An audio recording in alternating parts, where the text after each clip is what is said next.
This is My Child Will Thrive, and I'm your host, Tara Hunkin, nutritional therapy practitioner, certified GAPS practitioner, restorative wellness practitioner, and mother.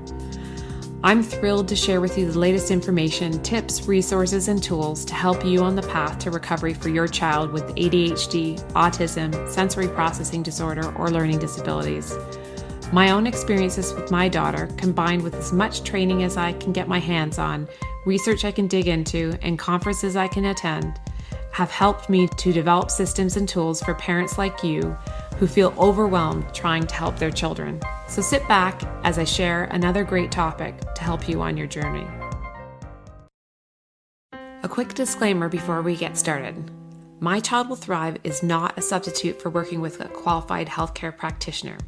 The information provided on this podcast is not intended to diagnose or treat your child. Please consult your healthcare practitioner before implementing any information or treatments that you have learned about on this podcast. There are many gifted, passionate, and knowledgeable practitioners with hundreds, if not thousands, of hours of study and clinical experience available to help guide you. Part of our goal is to give you the knowledge and tools you'll need to effectively advocate for your child so that you don't blindly implement each new treatment that comes along. No one knows your child better than you. No one knows your child's history like you do or can better judge what is normal or abnormal for your child. The greatest success in recovery comes from the parent being informed and asking the right questions and making the best decisions for their child in coordination with a team of qualified practitioners in different areas of specialty. Today's podcast is sponsored by the Autism, ADHD, and Sensory Processing Disorder Summit. In order to learn more about the summit and to sign up for free, please go to www.mychildwillthrive.com/summit. Hi, I'm Tara Hunkin. Welcome back to the My Child Will Thrive podcast. Today I have with me Kris Rice. Kris is going to give us permission to get unstuck, and she's going to bring her 10 years of experience of working and raising her child that had mental health issues and all the tools and resources that she's created along her journey to help make our journey easier too. But before we get into the interview, I just want to ask you to do me a favor. And if you enjoyed the My Child Will Thrive podcast, please hit subscribe on whatever podcast platform you're listening to us on today. And if you could take the time to give us a quick review, we'd really appreciate it, because that's how we get seen by more parents like us that need help raising our children and helping them thrive. Without further ado, here's my interview with Kris Rice and her guidance on how we can get ourselves unstuck. Hi, everyone. I'm really excited to have with me today Kris Rice. Kris is going to give us permission to get unstuck today. And so I'm really excited to dive into this. She provides soul care for mamas like us raising kids with mental health challenges. Imagine creating freedom, clarity, and ease in your life, even amidst all the chaos, especially these days. That's where Kris comes in. So Kris, thank you so much for joining us today on the My Child Will Thrive podcast. Thank you for having me, Tara. I'm super excited to be here. Yeah, we talked before this interview on a different day, and I got to know you a little bit, but why don't you, to get the listeners to understand who you are and how you got here, can you look back on your motherhood journey to this point and tell us how motherhood has changed you?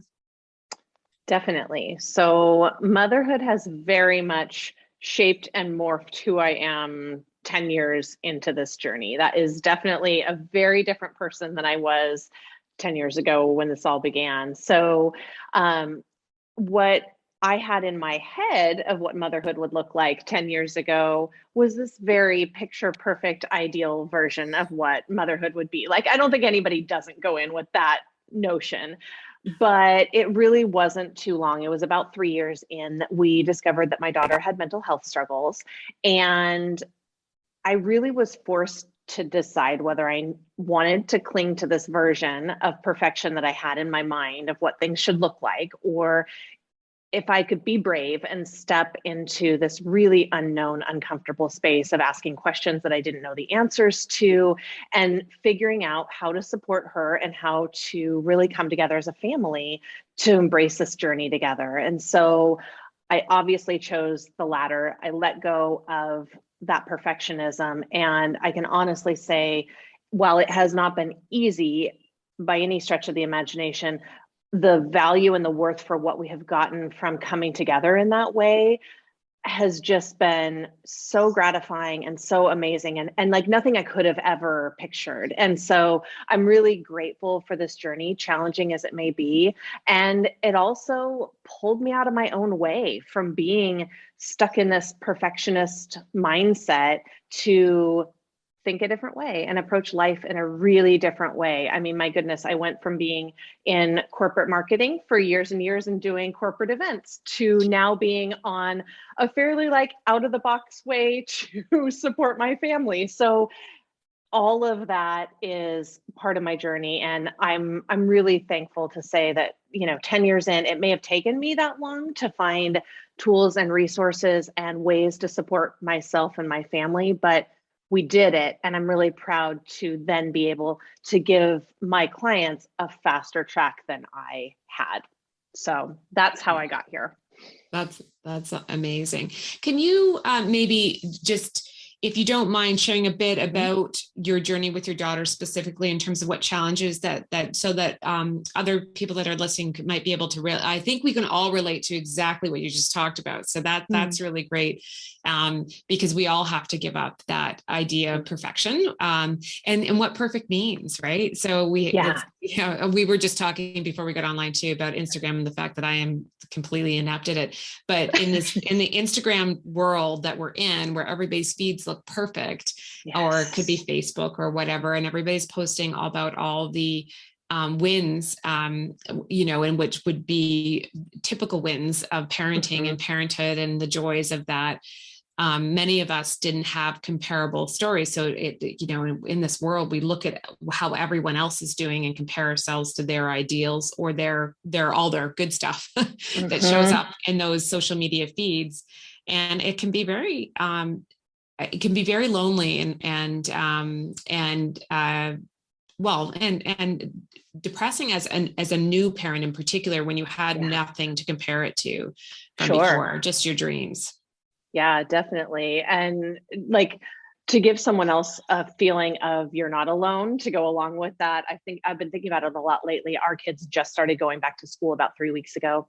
And, that's the time when on social media, everybody's posting here's my kids in their perfect outfits going back to school. And here's me being sad as a mom that they're not beside me during the day. And like all of these things. And that really churned up a lot in me, because our return to school was nothing like that. It was really, really, really hard. And I didn't have anyone else saying it's really, really hard. And even 10 years in, having tons of tools in my little toolbox and so many ways to support not only me, but my kids, it honestly felt really lonely and isolating for a good couple weeks, because it wasn't easy. And like every day was a challenge. Maybe it got like 1% better, but it was really hard. So if you're also like in that place where you're like, I can't look at another picture of someone sending their happy little beings off to school, I get it. I'm here for it. Yeah, it is tough when we live in this, in a new world where these things are shared in that way all the time. It was hard enough before that. And I think it's even harder for parents right now to find their wins and their joy in what's moving forward, and get other people to celebrate their joy in that, or support them when it's not so pretty, which it often is. Yeah, exactly.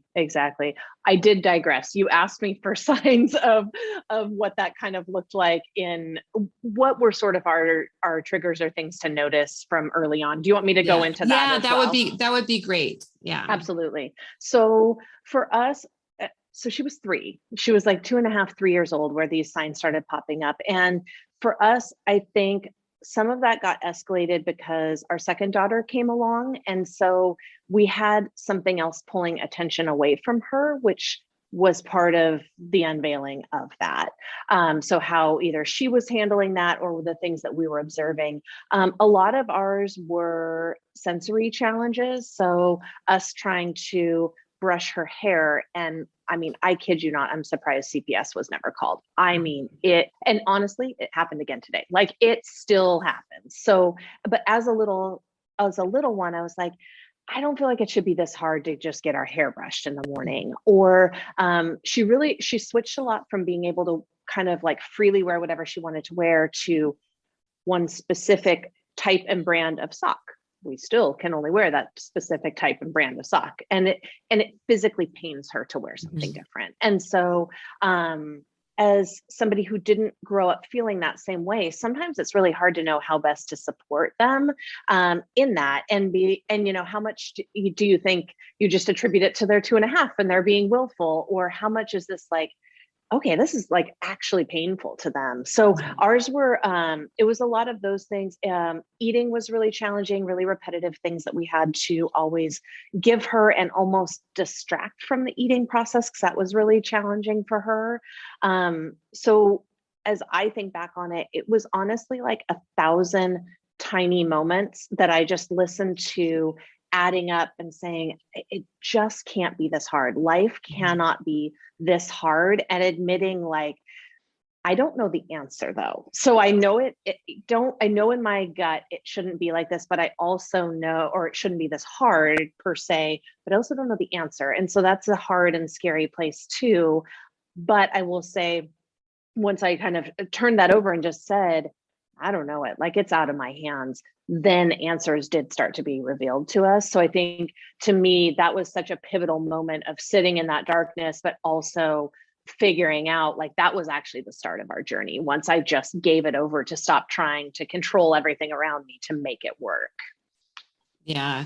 And I think what you hit on, the nail on the head in terms of one particular thing is that you knew in your gut. And the one thing we talk about a lot about here is the fact that the moms, the primary caregivers, we know when something isn't right for our child. And it's listening to that and persisting with that.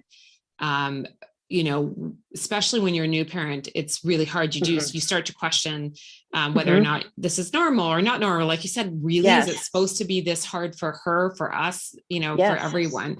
And it's hard to know. And when you don't know the answers, it's also hard to admit that maybe this is not right. And we're constantly questioning. So it is, I think, very helpful for people to hear that when you tell your story, you say, I felt it in my gut, there was something not right. And it's usually how these stories evolve from my experience as well. So from all that, what is the number one piece of advice you'd share with a fellow mom that might be going through similar struggles? The number one piece of advice that I would give is to find a way to put your oxygen mask on first, to be able to give back to yourself, because even in idyllic, your perfect version of parenthood that you had in your mind, that still is very taxing and overwhelming and a lot to handle. You add on to that all of the challenges that come with whatever array of mental health struggles you have, and that is a next level to take on. And so I truly believe, and I did not 10 years ago at all, or have an awareness of how important it was giving back to yourself and finding ways, in tiny ways, to give back to yourself and make sure that you are caring for yourself. Because I mean, it sounds a little bit cliche, but that idea that you can't pour from an empty cup is so true. You truly can't. And so for me, that started with giving back to myself in ways that I could kind of do like alone. So that looked to me like getting up in the morning so that I could sit and meditate and have my coffee by myself in quiet, so that I just had 10 minutes of quiet by myself. I had to do it in ways that I didn't sort of need to ask for permission from other people to help me out in making that happen. I had to do it on my own to build up some strength in saying, okay, now during the day, here's what I need. Can you help me with this? Because it just didn't come naturally. I wanted to be a superhero and I'm not. So to me, that gift of permission to yourself is so huge. And I think it's not talked about enough, and we're not encouraged to do that enough. It's in fluffy ways that don't really sink home and like really support your soul. And that's what we need in this journey. Yeah, I mean, I mean, it's one of those things that we did talk about the fact that we've got to look after ourselves, but it is incredibly difficult when you are struggling and you're having those crisis moments from day to day, to really take action on that. So it is nice to hear that to remind us that it doesn't have to be in monumental ways. It has to be in manageable ways, because otherwise it's like the all or nothing strategy. So like sometimes we just need to, like, even like you said, taking that extra 10 minutes in the morning to, I think any mother can talk about the fact that you can't even go to the bathroom without someone coming in to interrupt you in the bathroom. And let's just say we're into 17 years into this, and that still happens. Still true. So I'm sorry to those parents that thought that was going away. Maybe it will for you, but it still hasn't in this household. So you do have to find those ways to find the times yourselves. And I'm similar to you in that I tend to get up super early in the morning, so that because there's just not a lot of interruptions. And I find a lot of parents, they may stay up later than they should and actually take away from their sleep at night because they haven't had even a moment to themselves. And they're like, I just want some time to myself. But that would be typically my advice, is try to go to bed and get up earlier as opposed to the other way around. Because you might find that staying up later, you'll have a tough time getting a sleep. So definitely. And I would say too, I've sort of ended up, I mean, again, this took me years and years to get here, but I kind of bookend my day now. So I'll do something to feed my mind and soul in the morning. And I also will do that really from like an energy release at the end of the day. That's been a really big game changer for me. I'm thankfully a very lucky sleeper. I fall asleep in literally like 4 seconds, but the quality of my sleep then, even if it is shorter still, that has been a really big thing. And it doesn't take long, I find too. Like the more you find something that supports you, maybe you do EFT tapping for 5 minutes and it's incredible. You're like, well, what can 5 minutes do? And it truly can like release so much out of your body and prepare you for a better night's sleep. And so even if it's a shorter night, you at least get a better quality sleep. So I think that's something to just consider too. That's a really good suggestion. We'll make sure we put a link in here to, if people aren't familiar with something like EFT tapping, then that we can guide you towards that. When we are feeling burnt out and exhausted, how can we still support our children in a way that's going to serve them well? So the short answer is you can't. So I hate to say, like, you just can't. If you have nothing left to give and you are truly to a point of being burnout, you have to flip that. You have to stop giving to them when you have nothing left to give. So again, it's those micro doses of what can build you back. Can you do 5 deep breaths? I literally have been known to go in the bathroom and lock the door and breathe for a minute, because I'm like, I just need nobody to be touching me, nobody to be around me in my space, and just a minute and I'll be back. And so I think finding those micro doses of how you can build yourself back up, because truly when you're at that bottom place, I think you just have to realize it's not realistic. Nobody can support other people in the way they want to unless they're building themselves back up. What would you have done? I mean, I think we might be able to surmise, but what would you have done differently? Like if you had a chance to start right from the beginning, because you said you've been here for 10 years and working this all out over and figuring it out on your own, what would you do differently if you knew then what I've actually written this before with, I knew that then what I know now. What answer to that be? I think I would have relinquished the control factor a lot sooner. If I knew that if I could know that it was safe at that time to relinquish that like really tight hold I had on everything, and know that all the pieces would fall into place, the answers would come to me, we would get all the support we needed, I would have lightened that grip a little bit, a lot. And so that was a very hard piece for me to figure out, that I could be safe doing that, and that I could lessen that, and there would be support on the other side of that. And that's almost like, to put it in context, I grew up in a wonderful family. Like, I didn't have a reason to question that, but I just had this perfectionism that was overclouding everything. And so I just had it in my head that I had to be that person to hold it all together, to be responsible for all of it. And the more that I was able to chip away at that, the more free I became, the more free my family became, the more my husband could step in and do the things that he was more than willing to do, but I somehow had this idea it wasn't possible, all of those things. So I would have let go of that control faster. Hmm. So what have you found to be the most challenging part of raising a child that has mental health challenges? I would say two things. So I would say number one is getting comfortable in that unknown. So realizing it's not abnormal that you don't have answers, and to just know that that is somewhat to be expected. So I didn't quite realize that coming in. And also to know there's never an end point. It's always just another curve in the road. So, we find one amazing way to support her that is really working well at one point in time, and something happens and they go back to school in a pandemic, and it shifts, and there's different support that's needed then.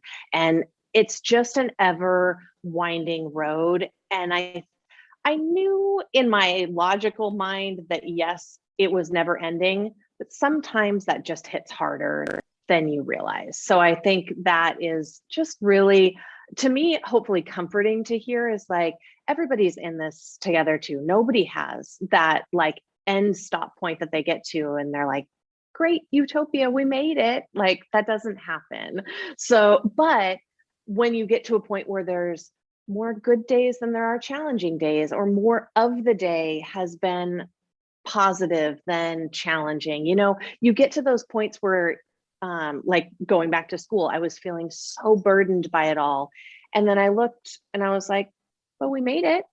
We had a lot of tears along the way. We had more challenging days than I ever would have expected, but you know what? We made it. And today we're strong. So we did it. And so I think you got to give yourself those little victories along the way, because if you can acknowledge those, they really do fuel you up too, to be able to handle more. Yeah. So when you're working with parents, like how do you actually go about working with parents to help support them on this journey, in terms of supporting them, supporting themselves, to support their children? Yeah, absolutely. So I have a program called Unstuck that I'm actually going to be releasing here very shortly. And that is truly like my heart and soul put into a program. So when I say it took me 10 years to find all of these support pieces and resources and different ways to really solidify myself to be able to support my kids, that's what I packaged up and made into a fast track, per se, to be able to support somebody who's stepping into that. It's truly what I wish I had 10 years ago when I started this. Because I think so often there's such incredible support for the child going through this, as there should be. But as a caregiver, we really need that support too. We need to know that we're not alone. We need to know that we can still find hope and trust in we're going to make it. And this is what that program will provide. So that's my new program that I am launching here, and actually will be available when this goes out. And then I also do one-on-one coaching, and I have a membership community as well, which is an amazing way to just come together and really have this beautiful community of people who are like-minded, who want to empower each other and support each other through this journey that we have in front of us. That's wonderful. Thanks. Well, if there was one last thing that you could say in terms of like what your recommendation, actually, even to the parents that are listening now that have just gone through that transition back to school, because I think we're all sort of in that zone right now, and this last year and a half, more than a year and a half now, has been pretty exceptional in terms of all the different challenges that it's brought. depending on where you live and how your children would normally go to school and do things in the world. What's the one thing that you've taken away from the last couple of weeks or 3 weeks of your transition back that you would share with other parents that are listening today? To me, the thing that just pops in my head when you say that is you're stronger than you ever know. Truly, we as moms are so much more strong and brave and resilient than we ever give ourselves credit for. So take a second and take that in, because I truly mean it, that every one of us can make it through the hard things that are put in front of us, and we will. It might not be on our own timelines, in our own way that we envisioned it, but we will. And I think tuning into that intuition, like we talked about in the beginning, is such a key part of that. We have those answers inherently baked into us as moms. And if we're brave enough to listen to that, I truly believe that's where our lives can change dramatically. That's amazing. I want to thank you so much, one, for joining us today, but two, for putting all the resources together that you have found over all this time and putting it into a program and other resources that parents like us can benefit from, because, in the end, it's strength in numbers. And when we do this and share what we've learned, that really does make a difference. So thank you so much for that. And I wish you and your family a continued, hopefully continually smooth transition. Thank you. Same to you. We're all in it together. Exactly. Back to school and back to life. I want to thank everybody for listening today. And remember, all the links to the things that Kris has talked about with us today, it can be found in the show notes to today's episode. Talk to you again soon. So that's a wrap. Thanks for joining me this week on My Child Will Thrive. I'm so passionate about giving you the tools and information you need to help your child recover. And as they say, it takes a village, so join us in the My Child Will Thrive Village Facebook group, where you can meet like-minded parents and stay up to date on everything we have going on at My Child Will Thrive. This is Tara Hunkin, and I'll catch you on the next podcast or over at mychildwillthrive.com.